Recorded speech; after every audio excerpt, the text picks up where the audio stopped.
So William forgot to give us all the memo on what color to wear. Well, not all of us. Not all of us. Oh, wow, it's really bright. I got a red mic. Close enough, there we go.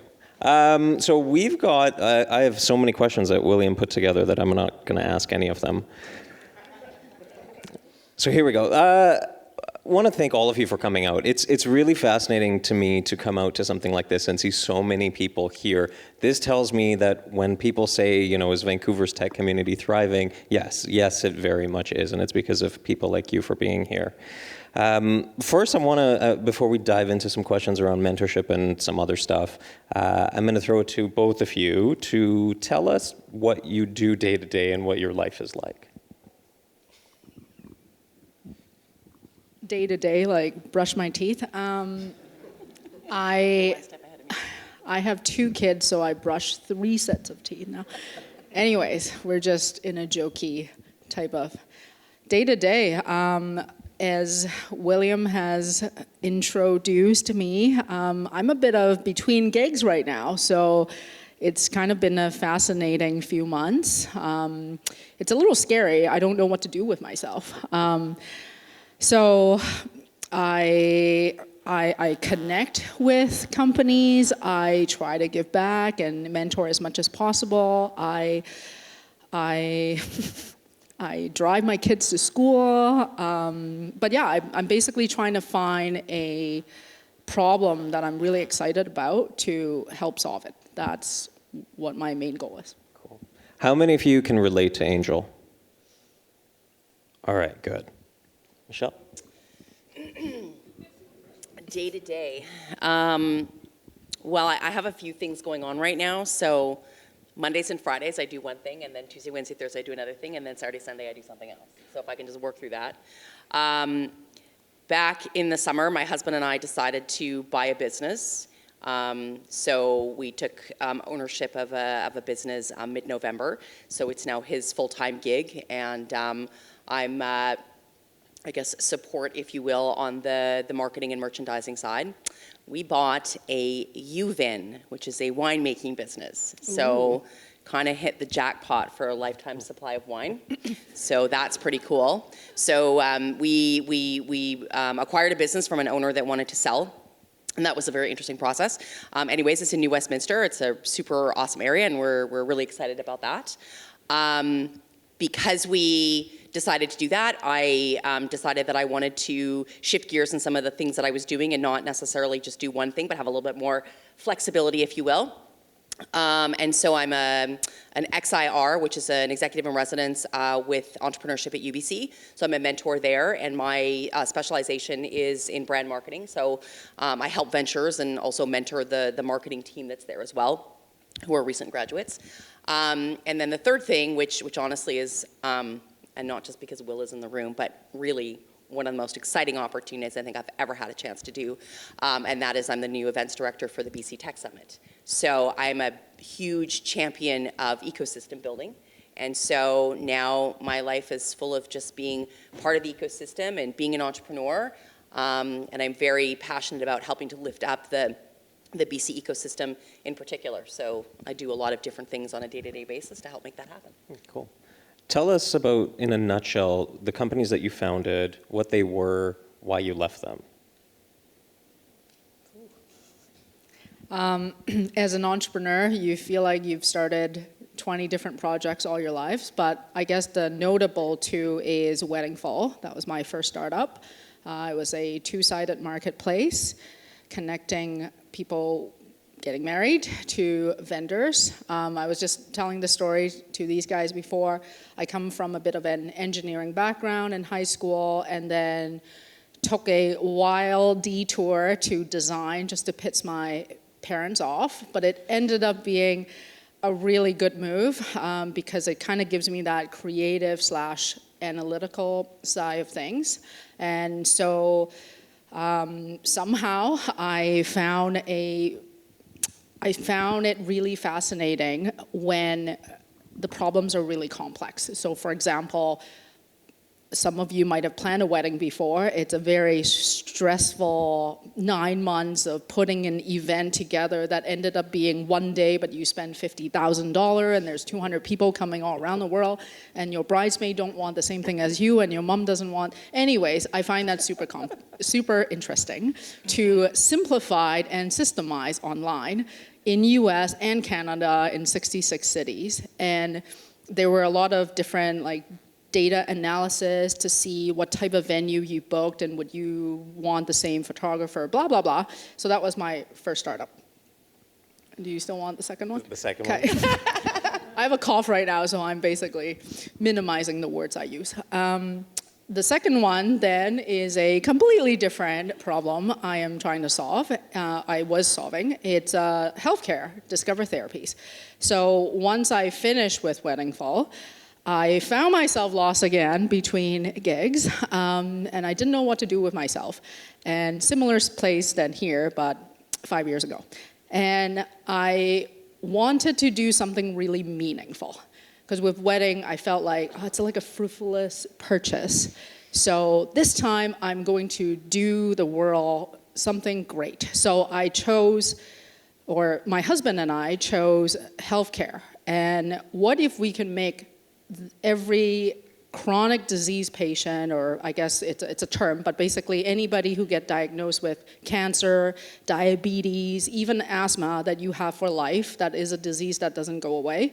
You may manage it, you might be in remission, but you have it. So anybody that is that type of condition, what if there was a site that you can look up any treatment options, things that are in market that are already FDA approved, or clinical trials, meaning a more breakthrough treatment that you wouldn't normally get access to. Especially in cancer, you might be wanting the one that's in the pipeline. So what if we did that? That would really change people's lives and the landscape. So we set out to do that. So there's two-sided marketplace, patients to treatment options, and clinical trials. And that one took off and became a huge success. So. Yeah.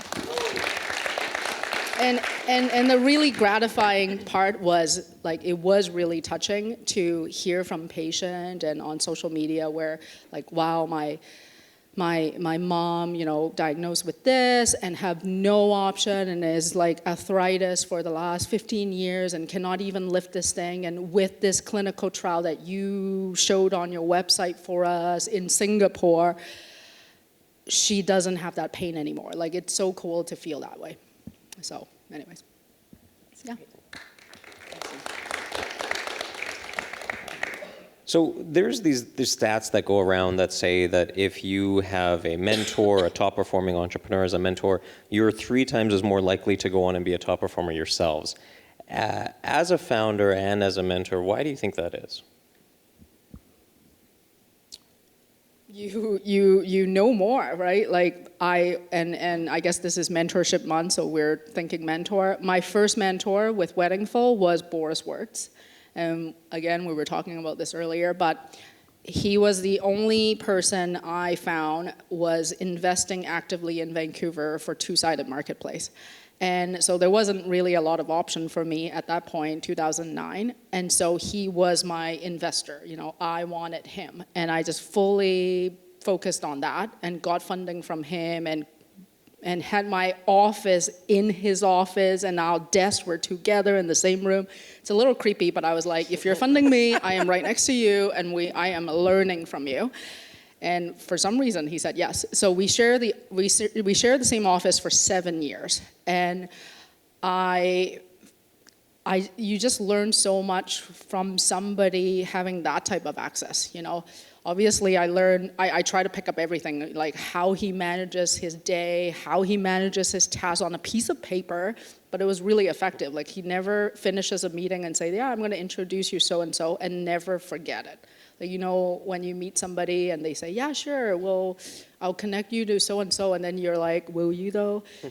He always remembers. And I was like, how do you remember all of these? And you have 8 meetings per day. And then I notice how he does it during a meeting. Anyways, it's just one of those small things that you pick up from people. But it's a long way to answer. I think having mentor changes everything. Like, you know, if Michael Jordan was your coach, like, what kind of basketball player would you beat, right? So I think it's a game changer. Did you want me to tackle the previous question or just this question? Just this one. Okay. So I think that it is, it's incredibly important to be a coachable individual. And so I would have to say that one of the lessons that I've learned along the way is if I can find somebody that's a million times better at something than I am, that is the person that I want to somehow bring into my orbit and either have them join my team or learn from them or whatever the case may be. Because I think that, you know, and this is, I guess, a little bit more about sort of leadership as well, that the more you surround yourself with experts, then you're kind of building this one big brain. It's one of the things I sort of chat a lot about with my marketing teams is this ability to build one big brain. And then you have all this expertise that's working together.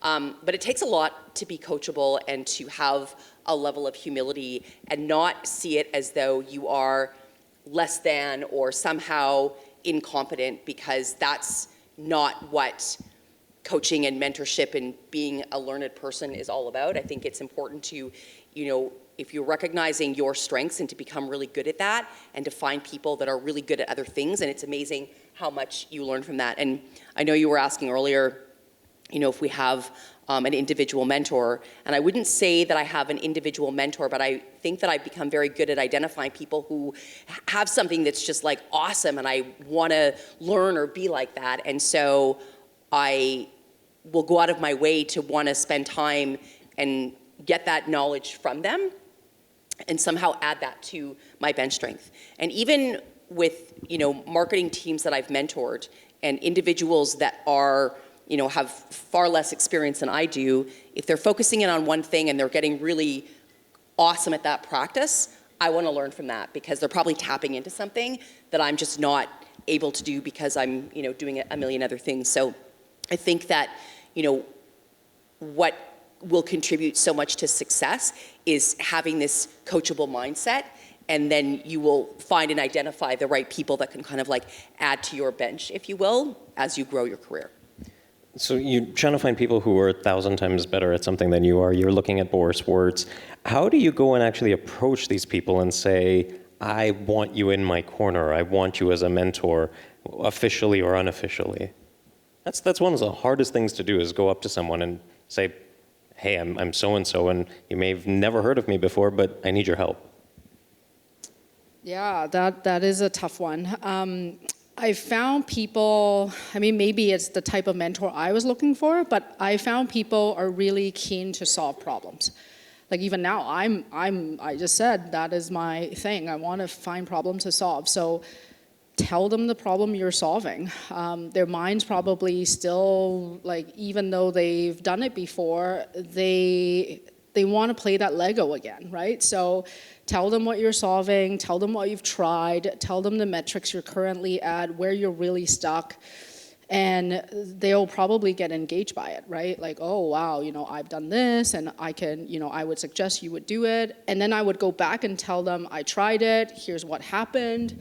And then you would notice they actually keep more and more engaged because they heard you actually tried it, and here are the results. And if it's someone like me, like, I want to hear the result. Like, what happened to my advice, right? Did it actually work?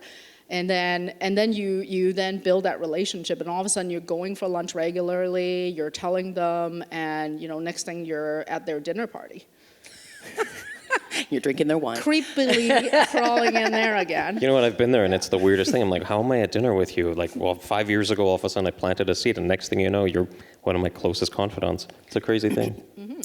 I would have to say that one of the things that I have found both, I guess, fascinating and endearing about the tech sector is because it moves so quickly, and it's probably, at least from what I can tell, one of the few sectors that has like a lot of these kinds of meetups. It really encourages, the DNA of the tech sector has really encouraged this like mentor-mentee relationship. And so whether it is at an event or an accelerator program like entrepreneurship at UBC, it's actually almost become institutionalized, if you will, in a lot of different programs. And so I think it's built into the DNA. I think that if you are in the tech sector, it's going to be in your orbit. Obviously, the people that are here this evening, I mean, you're here because you want to learn and you want to connect. So you're already doing the first thing. And sometimes it, may take sort of weeding through a few different conversations to identify somebody that you can really relate with and kind of, gets your issue, if you will. But you never know where a relationship that you built today is going to be more meaningful for you in 5 years or 10 years or whatever the case may be. So building a network is really important, and I don't think it should be based on, I have to find this mentor right now to solve this problem. That might not necessarily come to fruition, but it is about building a network and just getting to know more and more people. And also that person knows someone else who knows someone else who knows someone else. And so once you kind of build that baseline, I think it makes it a little bit easier, if you will, to just kind of layer on top of that. Yeah, it's crazy how far a genuine no agenda ask can go as well. I've built that up on. Sorry. And sorry, I interrupted you. Go ahead. I mean, again, it's all this planting the seeds thing, and you go from, hey, I'm going to send a random LinkedIn message to next thing you know, you're having lunch with someone who's giving you the best career advice that you could have gotten. Yeah, and then to add to that, when you're earlier in your career, don't underestimate how much you can add value as well. One really great advice that I stuck to in the early days was give people your time, your value, and then they would reciprocate. So even if you were newer to the career, maybe you're really good at coding or Excel sheet or whatever it might be that you are really good at, or you're really good at, I can't come up with it for some reason, but everyone is good at something, even if you are, just trying to find a job for your coding career. So offer that to them, right? Maybe when you're chatting with them, what kind of problem are you trying to solve? What can I help you with? Sometimes it takes a moment for them to be like, I don't know what that might be, but over time, if they said something about something, you could be proactive and say, why don't I help you out with that? Send me that Excel sheet. I could probably just create that in 2 minutes. I just want to help you. And then all of a sudden you're building rapport, right? So. Yeah, quick poll here. How many of you have a mentor? How many of you are a mentor? How many of you are looking for a mentor?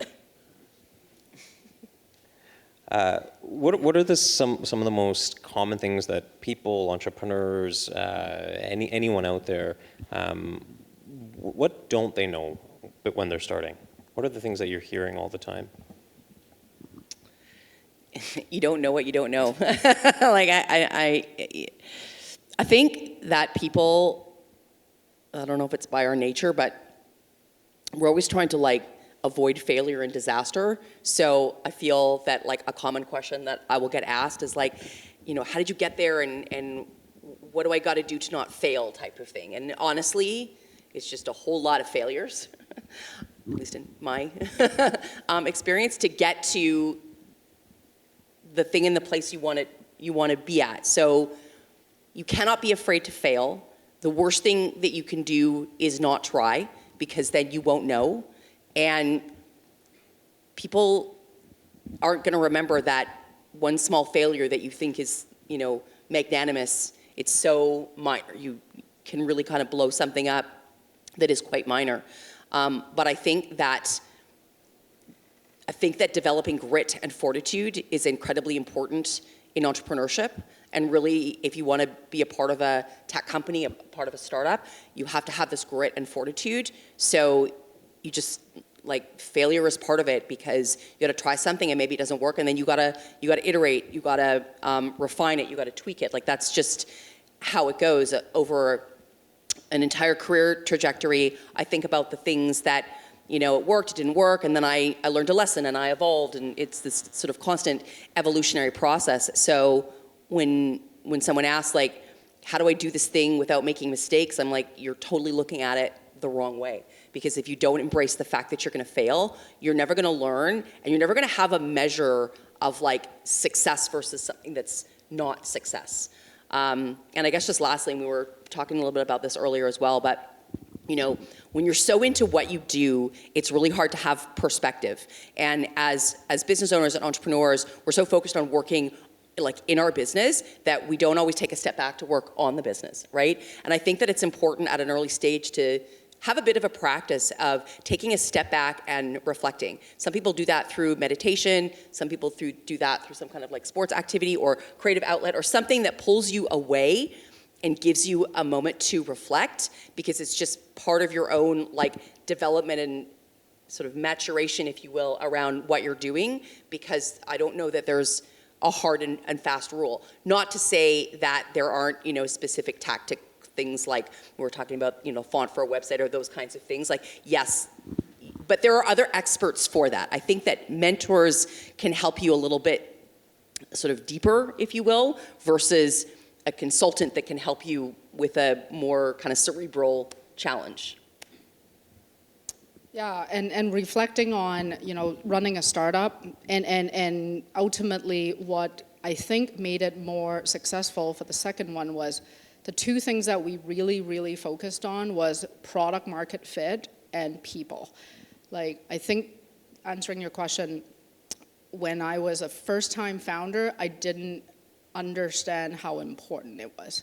You think you are, sitting in your office with your teammate talking about font size and landing pages, white background, blue font, but it's, if you think about the product market fit, it's what the customers are looking for, how many customers there are, how are they gonna find you, who is your competitor, what else are they doing, how are they saying who they are, and then there's you.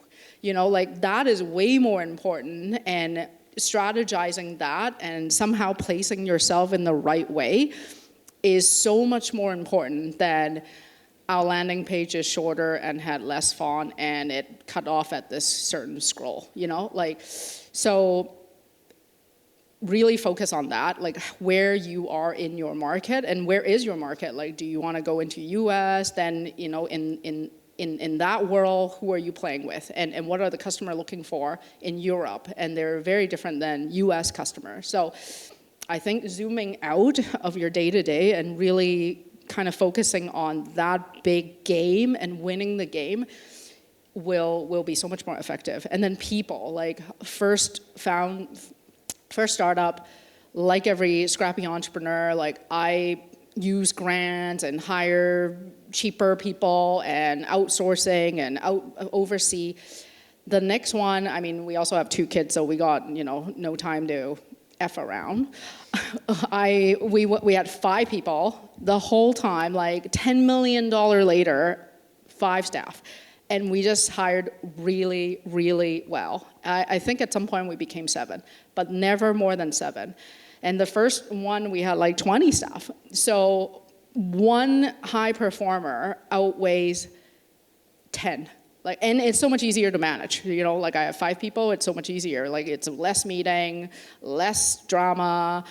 So hiring well, surrounding people with great people, like surrounding yourself with great people and pursuing product market fit. I would say if you can be a founder and that's all you do, you've already become a better founder than, trying to do your marketing, send out another email, how do we wordsmith the copy, stay as high level as possible.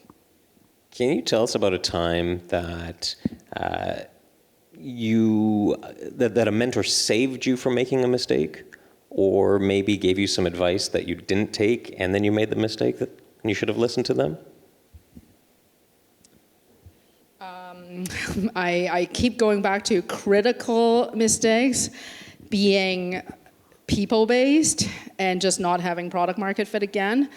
So one critical mistake in the earlier time, I would say, was there was a co-founder of mine and he left to join Airbnb, and I should have given him that raise that he wanted. I mean, we're still friends right now, but we look back and the relationship started, you know how it is. Like the relationship may, remain for 9 more months, but really there was a critical point where it started not becoming a good relationship. And I still like feel it today, and I like learned that mistake. When you have someone great on the team and they make a little bit of mistake and they fell behind when one quarter, like move on. Like this is a great person. It's more expensive to replace them. It is more expensive to lose them than to like, you fell behind on one quarter, what is this, no raise, and then all of a sudden you look back and go, man, like I could never replace you again. So that I would say that was one of my biggest critical mistake. Well, one of the startups that I had been brought in as a co-founder was a 3-sided marketplace, which was very, very complex. And I did have mentors tell me this is not working. And I insisted that it was going to work because this was now my baby. And my baby was not going to fail. And so this sort of pride of attachment to something that you have when experts are very clearly telling you that there's no product market fit, and either, needless to say, long story short, I ended up, making the change and winding that startup down, but I probably could have saved myself some heartache if I'd listened to that a little bit earlier. It's hard to hear people tell you that the thing that you're deeply passionate about and proud of is not the thing that's going to work. That's a lot to take in.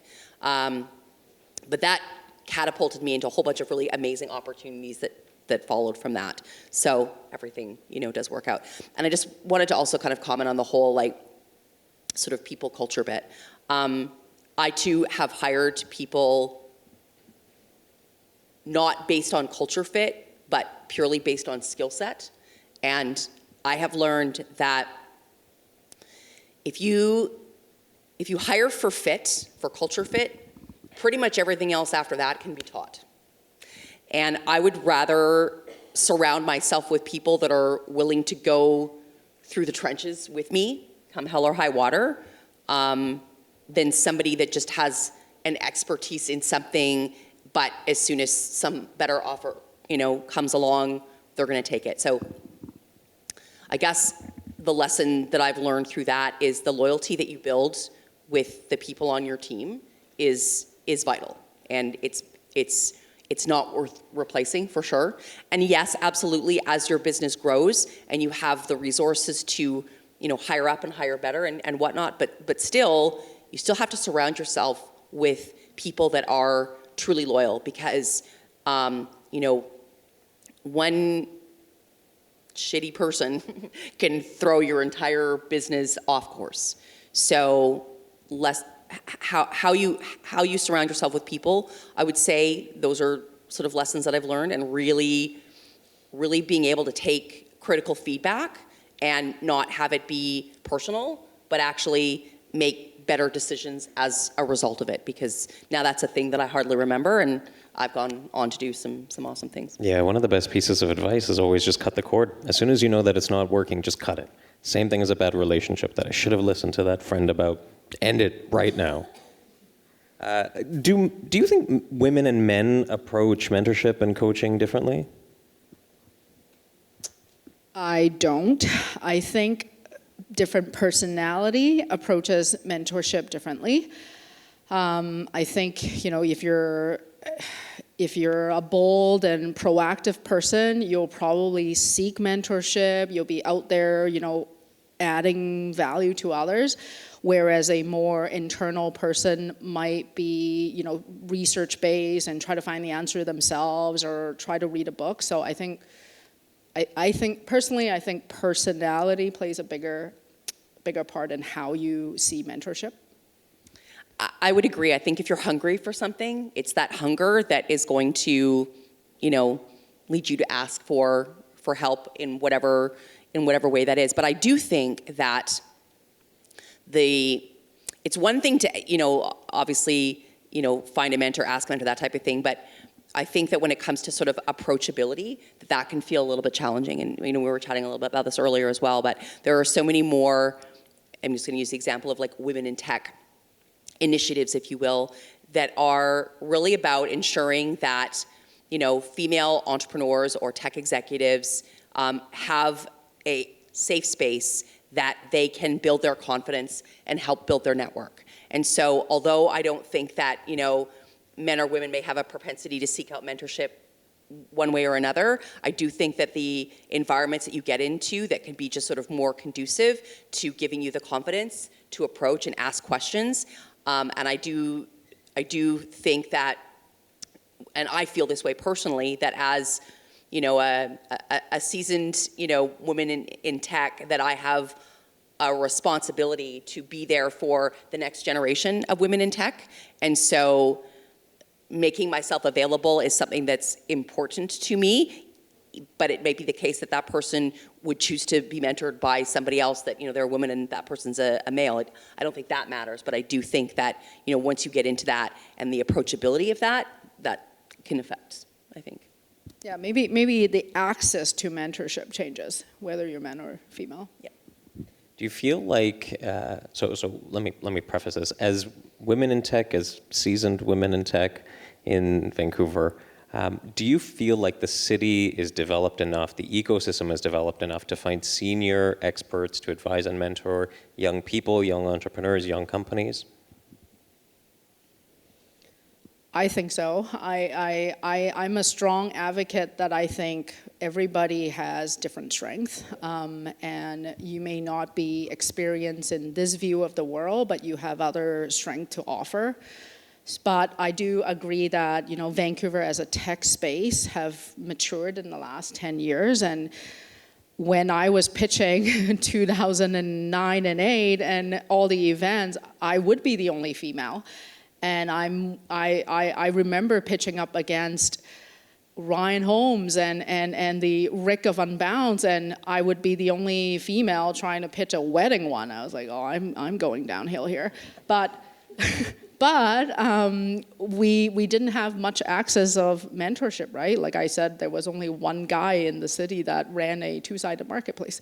So, but now, 10 years later, we now have I can count at least 30 different, marketplaces that just sold in the last 2 years. So you just have this graduates of all these other entrepreneurs that, we didn't have access to. So I think in that sense, the market has opened up. So I've one of the roles that I had was I was head of marketing and communications for an accelerator. I think the whole kind of like accelerator model, and if those of you that are not familiar with an accelerator or an incubator, but basically a programmatic approach to helping you grow a business, and whether it's early stage identifying product market fit, or basically it's like taking a mini MBA in like a 5-week period or whatever the case may be. And I always found that was a little bit broken, because there seemed like there was a lack of expertise of founders that have done well and then wanted to give back into the community. And I'm gonna have to say, in the last few years, as we're seeing a lot more success stories, we're seeing a lot more mentors out there. And because the accelerator model, I think it's evolving somewhat, almost becoming a bit of an industry itself, there's more opportunities for tech entrepreneurs to find a place to give back, because that can be the challenge as well. Like, you might be like, okay, I feel like I'm at a point in my career where I want to help the next generation, and so where do you go to offload some of that knowledge, right? And so there are more organizations, more opportunities. I mean, organizations like Lighthouse Labs that are obviously providing, really important education and tying it to mentors, and people that have gone through that program are coming back and they're sort of reinvesting into the community. And certainly the same thing with entrepreneurship at UBC and the mentors that we have there and how they are, they've been successful. They're coming back through and they're reinvesting into the community. Had a great conversation with Jayesh Parmar, who was the founder of Picketic that was acquired by Eventbrite, and he's just like so full of passion to want to give back to the community, right? So I think that we are having more conversations and there are more venues and more outlets and more support mechanisms in place to give an opportunity for people that want to do some kind of mentorship to give back. I'd also like to point out that you don't actually have to be an exited entrepreneur or an entrepreneur at all, for that matter, to be a mentor in the tech sector. There are lots and lots and lots of opportunities for people just to give back and want to do some kind of coaching. So it's becoming more prevalent, and I see, I guess, this sea change that is sort of continuing to happen. And, the BC Tech Summit, as an example, being kind of a catalyst to bring an ecosystem together. So we have lots of great success stories. We're finding places to share more of those stories, obviously through Daily Hive and sharing. I mean, there's so much more of that going on that I think it's lifting up the ecosystem, and it's giving opportunities for people to turn around and give back. And I think that's opening up a lot more doors. Does a mentor have to be someone that is, you kind of touched on it, but someone that is, older than you, that has a ton more experience than you? Could it be someone that is, maybe around the same age? Could it be someone that's younger than you? What does that spectrum look like? It could be all ages. I mean, generally, they would be older and more experienced for you to. The odds are higher that they are older than you to be more experienced.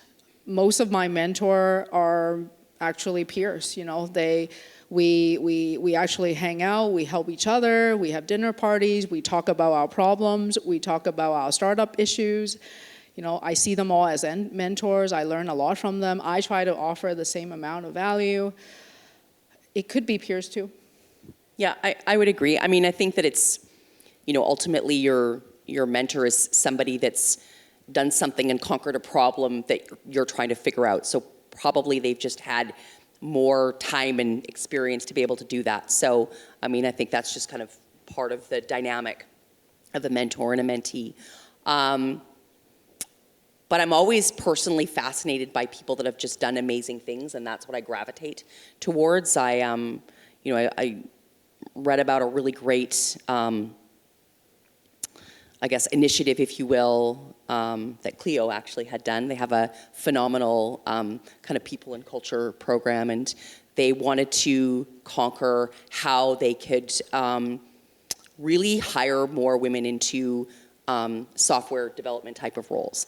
And it wasn't just okay, well, we're only going to interview women or any of these sort of tactics that lots of companies, try out. They really kind of blew apart their entire strategy for how they approached, interviewing and bringing in the right kind of talent. And eventually they solved that problem.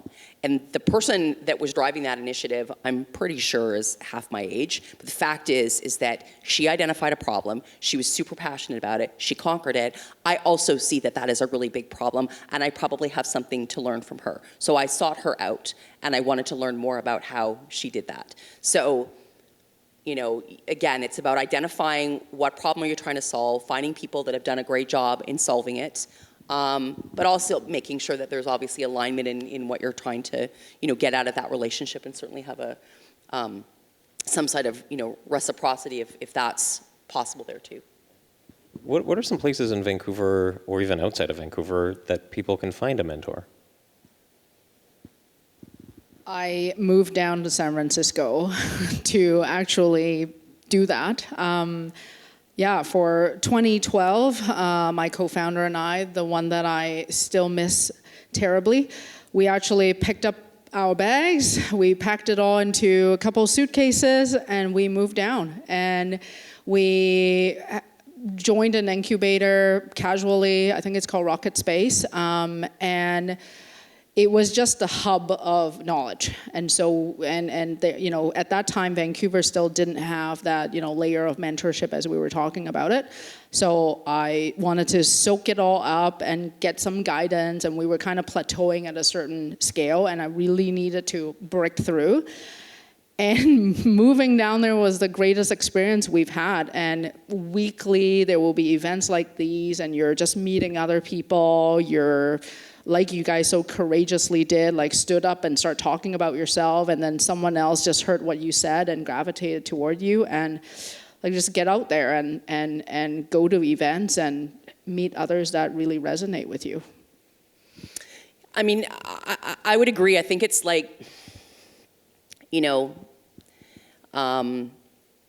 if your career path did take you through university, and you can recall spending that time researching universities and what university has the right program and the right this and the right that. I mean, I think it's the same. I mean, if you're approaching mentorship like education, then that's a great mindset to have in that approach. And so, whether you find them in San Francisco, whether you find them in London, whether you find them in New York, or whether you find them here somewhere, in Vancouver, I think it's just really about doing your homework. And so if you have something that you're aspiring to and you can do some research and find that person, then that's a great place to start. Obviously, things that are local are a little bit easier.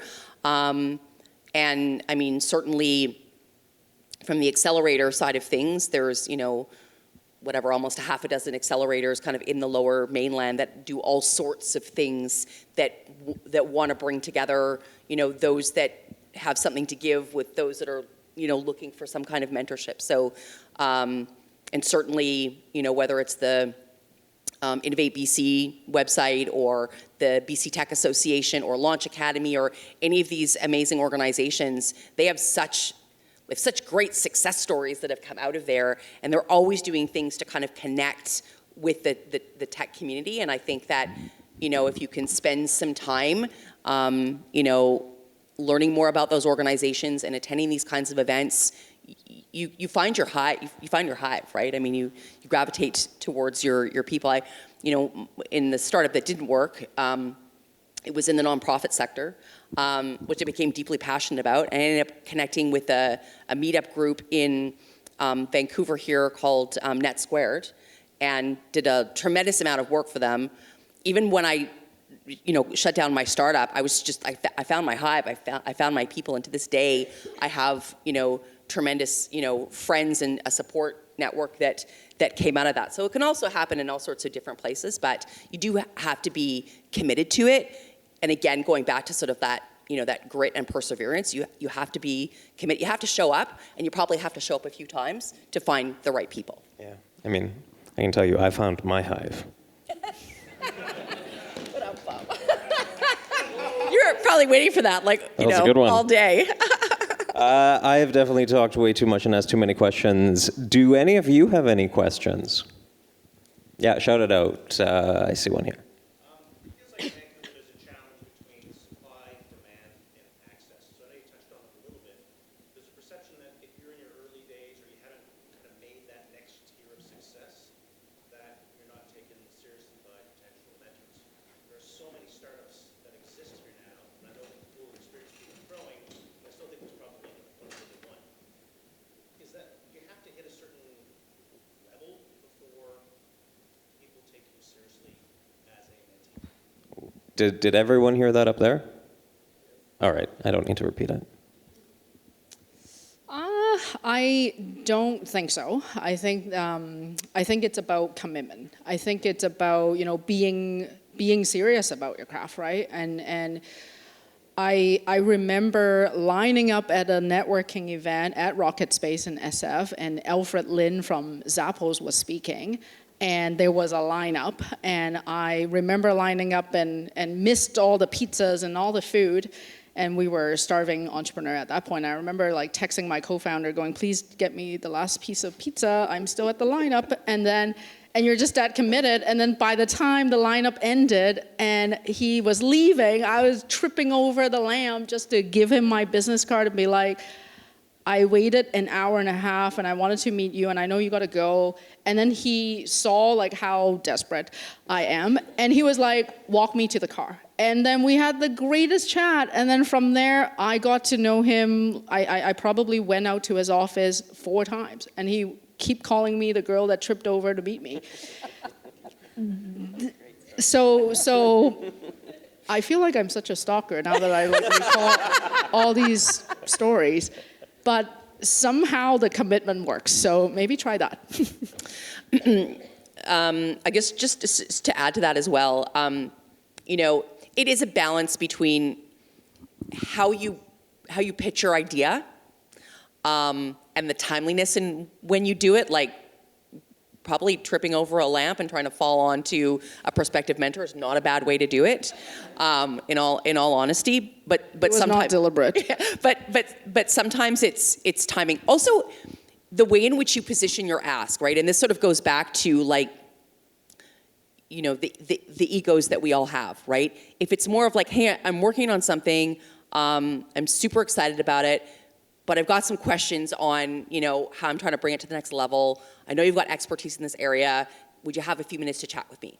And then I think that the approach when it's a lot less like, I have the greatest thing in the whole world, I need to tell you about it. It's like, really? If you are, I think having a little bit of humility in your approach, it's much tougher to say no to that approach versus, kind of other approaches. So that's just been my experience. Yeah. A specific ask would be easier to get the person to engage because they see how they could help you right away. And yeah, I just to give that experience to like, if someone comes up to you and say, I got this great startup, here's what it is, super exciting, it's ticking off, how can I help you? Great, good to meet you, take your card, and then you don't know how to help, But if you did pinpoint to, but we're having scaling problem, and I heard you launched in US, like I just want to pick your brain on how to launch in US, here are the things that I did that didn't work, what do you think? It's easier to get them to be able to answer you, Yeah, be like Angel and stalk people a little bit. I have found that it is the best thing that if you actually take time to invest in someone and learn about them, search people. It's 2020 now. You can find almost anything about anyone almost instantly. So take that time, listen to a podcast that they were on, read their bio somewhere, just look at them on Instagram or Twitter or Facebook. Everything is out there. Look at them so that you've got that baseline info. Maybe you can find something you can relate to as well with them and then move forward with that. Anyone else? Yeah. I have a question for Angel. The trick that the person you shared an office with for 7 years to link up with people and remember, I'm very curious as to what that trick was that you figured out that he did. For him to always remember at the end of the meeting to write, it was a piece of paper. He always writes it on this piece of paper, and the piece of paper would change, when the list gets long. But at the end of the day, when I obviously stay later than him every single day, the list would be crossed. So it became a habit that I forced myself to do as well. Thank you. Yeah. Who is your mentor right now, including you, Farhan, and what's the most valuable advice that they've given you? That's a big question. Who are... Hypocrites! Who I are think these people? I think I made the point earlier that it wasn't so much that, and I think Angel shared the same thing, it wasn't that we had like one mentor, but we have a peer group of people that are our Hive that we're able to go to and share our challenges. And in some cases it's because they've done a thing. In other cases it's because they have really great perspective. But I guess for me anyways, I'm just interested in a variety of different expertises. And so I have people that I can go to for things. And it's just a long list. And honestly, it isn't even just about somebody that's specifically done something in tech. It's how they approach things. What's their mindset towards something, if you will. Did you want specific names? And their email addresses? No, just kidding. I sense a stalker in you. No, that was a total joke. I still, Boris is still one of my mentors. Most of my investor, actually. I have, after having 3 funding rounds, I have like 10 investors, but 2 or 3 of them I stayed really close friends with, and right now, some of them I'm doing consulting work with. So I would see them as a mentor. Like, they just know me so well through this many years of, through it all. And then a few peers that I would keep going to, like Kim Kaplan being one of them, and just a few of them that I feel like it's the chemistry. Like, you know, you feel like you guys, you could actually be friends, right? Like, you actually talk about work, but you also have a relationship outside of it. Like, we would go play sports, and we would go sail, and we would have dinner. Like, I think a successful mentorship turns into a friendship. Because you can't always just sit there like a one-on-one therapeutic, like, what are your questions today? Okay, here are my answers. Like, it becomes very organic, right? And but it is a trusted individual that you trust certain topics with, that you keep going to for advice, and you tend to like the advice, and the advice kind of align with your value, and you tend to use them. So that would probably be a good mentor to stay in touch with. Yeah, I'll echo the same thing. I was part of a mentorship program probably about 10 years ago, and to be honest, it was one of the worst experiences. I didn't even finish it properly because it was so forced to what they're saying is that you go in and, okay, we have to meet once a quarter, and I have to ask you certain things, and at the end of it, it was like, well, I like you, but at the same time, I'm not really getting anything out of this, and so I gravitated towards peers, and then you meet people, and there's someone I went for lunch with today, and I haven't seen them in probably a year and a half. But you grow together, and you have really impactful conversations that will take you forward. The only other one in my life is my dad. He's a serial entrepreneur, and he's always that sounding board and helping me and pushing me in the right direction. Anyone else? I actually, on that point, the more unorganic the mentorship is, the more it fizzles out. Yeah. Like, it become kind of awkward. Like, I'm here for my mentorship again. Here's my anyways. I saw one hand up there. So in India, you had 2 startups, and what was the idea which triggered that you started? Sorry, I couldn't hear the last part. So you had 2 startups. Yeah. And what was the basic idea and the motivation which started you pushing towards those 2 startups? Oh. Why did you start? Yeah. What was the motivation for starting? I didn't want to work for anybody else. So my mother was really upset that I never held a job more than 2 months. And I realized that I should just work for myself. So that was one. I don't know, I've always been an entrepreneur. I can't really explain why. How did I get the idea? Ooh, that's a good one. So I was in my design schooling. I tried architectural design, then I did product design, then I did fashion design, and then when I moved back to Vancouver, that was in London, I had a $60,000 student debt, so I had to move back to Vancouver. Wasn't my choice. And then I was like, what am I going to do with my fashion design degree? Because obviously Vancouver wasn't such a hot fashion tech space at that time. And I was designing wedding dresses. That is how I got there. It was a long way around. Any more? Oh, I can see one up there. So you talk about having your tribe and your hive and having organic discussions. I'm curious to learn whether you have more structured discussions around specific topics, like, how do you make better decisions, or how do you learn more effectively through the ways of that? Have you tried to figure that as a work and effectively?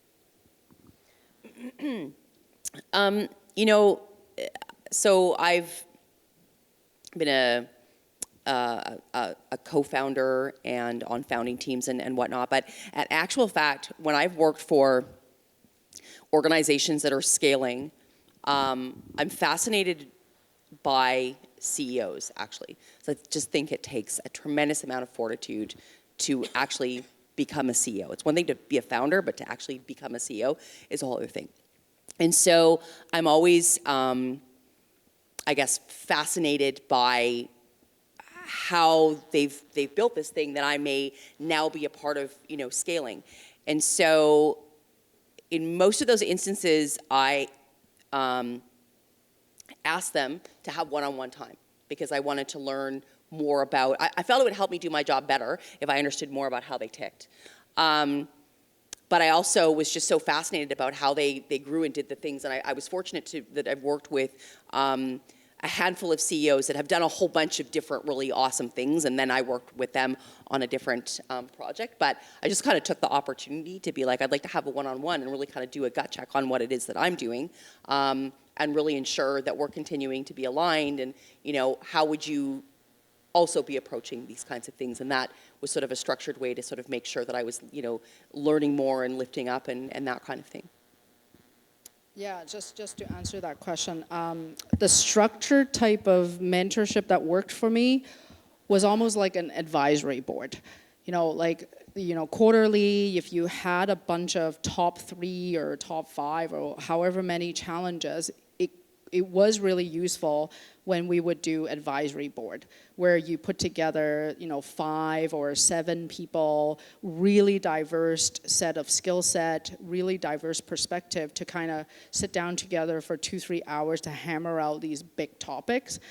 In that sense, I found the structured feedback really useful. You're getting different perspective. You have an agenda. There's a clear goal that you're trying to achieve. Yeah, those were great.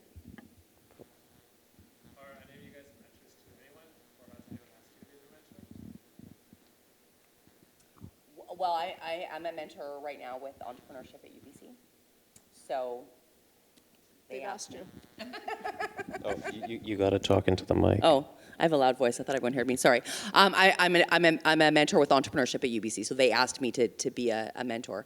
And so then through that, because my, I guess, specialization is around, brand marketing and PR and comms and whatnot, there are ventures that are now, they're able to tap into my expertise because at UBC put that structure in place for them. So just as far as, addressing, structure and how that relationship can kind of materialize. I too am a mentor. I guess for the structure stuff, I'm currently part of BC Tech. I went through their hypergrowth program. So 2 years later, they're running hypergrowth program. So I'm part of their program. And now this time I'm the mentor. And of course, casually for my peers, giving back to my stockies. You gotta feed the stockies. Nothing formally. It's just probably 12 or 24 peer group. Anyone? Oh, no, you don't get to ask one. No. Last one? Yeah, sure, let's do that. All right, He said last he was one. going to be the first one. I know. What's going on? Oh. Hi, my name's Gordon. I work with Bond and Braun. We're leadership advisors, and I found it fascinating tonight listening to parallels between what I primarily do, which is coaching, executive coaching, and mentorship here. And there's been some great points that you've nailed. I like the idea of being open to coaching, and I think that that's something the audience can take away with them, because as we grow and we become future leaders, not only are we open to coaching in that journey, but we should develop the skill to coach the people that work with us. And from that, we begin to develop this informal mentorship that exists within our teams, which is a great resource. The other thing that you guys just hit upon, which I would love to reinforce, is this idea of almost like a cultural fit. The person that you want to be your mentor needs to be somebody who you either can fit in with or aspire to their way of thinking. And my example would be, I'm ex-military. I'm very mission-oriented. I'm very much in pushing people, holding their feet to the fire, accountability. Some people won't respond to that, and others will.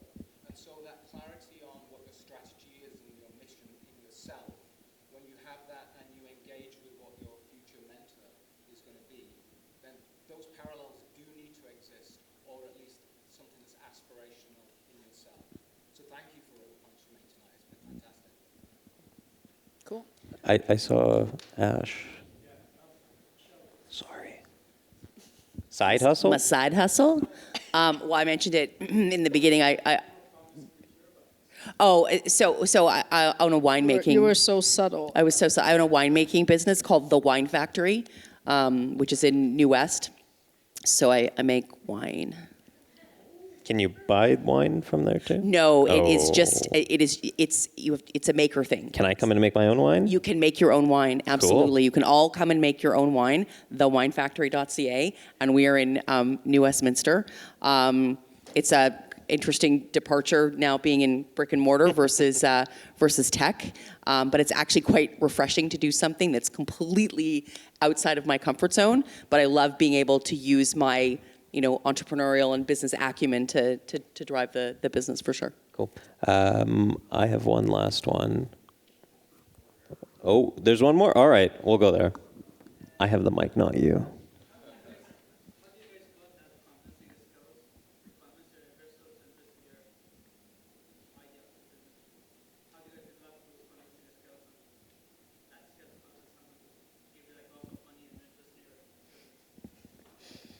Stalking. Sorry, I'm not sure that we totally understood your question. How do we learn our skills of persuasion to persuade people to give us things? It is a crafted skill honed over many years. I think you just have to keep asking. Yeah. You just have to keep asking until you get the ask right, or you find the right person that's like, I've got something for that ask. Like, you gotta be committed. Yeah. Yeah. Should we keep asking? Should we keep going? We gotta wrap it up, but I think our speakers are gonna hang in a bit. All right. If you have any more questions, here's one question. How can people actually get a hold of you? I still have an email address with Discover Therapy, so it's angel@discovertherapies.com. So shoot me an email. What do I have? Oh. No. You can Yes. mail the University Well, of British Columbia? Yeah, exactly. Email the University of British Columbia and ask for Michelle Sklar. No, I'm just kidding. I have many email addresses. Stalk you outside your Yeah, office. exactly. You know what? You can find me on LinkedIn, Michelle Sklar. I think, the only Michelle Sklar that's on LinkedIn. I might be lying. But anyways, I'm there. I have a distinct look. You can find me and connect with me. I'm happy to have a conversation. I did that to her today too. I beeline to her and was like, "You can't miss that haircut. You must be Michelle." So I just did that as well. Gotta have a brand. Works. And I'm Farhan at dailyhive.com. You can find me on Twitter, Instagram, LinkedIn. Just don't send me a LinkedIn message, please. Anything else goes. That's it. Thank you for coming. William? Oh.